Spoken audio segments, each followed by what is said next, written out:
Hexagram 4, Meng, and Hexagram 61, Zhongfu, both deal with aspects of truth and authenticity, but they approach these themes from different angles. Hexagram 4, Meng, is translated as youthful folly, and is associated with the idea of inexperience or immaturity. It suggests that when one is new to a situation or has yet to develop the necessary wisdom, they may act in ways that are not aligned with their true nature or potential. This hexagram serves as a reminder that growth and learning are part of life, and that it is important to remain humble and open to guidance. Hexagram 61, Zhongfu, on the other hand, represents the idea of inner truth or inner confidence. It emphasizes the importance of being true to oneself and acting in accordance with one's inner convictions, especially in challenging situations.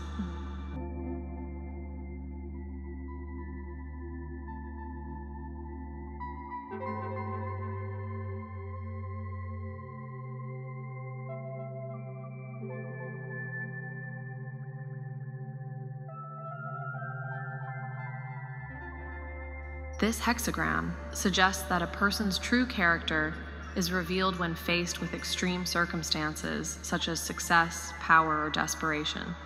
Those who remain honorable and steadfast, even when faced with these challenges, are the ones who can be trusted.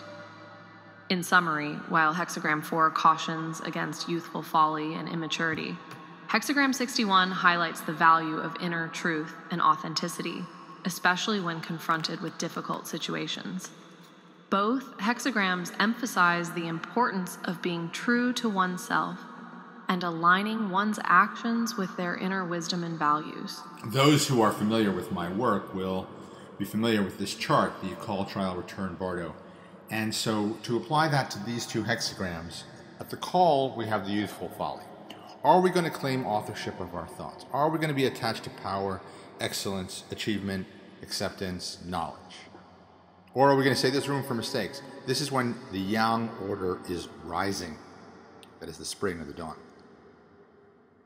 The T is for trial, and that is going to go well or difficult based on whether we are claiming authorship of our thoughts and are seeking power, excellence, approval, and knowledge, or trying to hold on to the ones we've attained.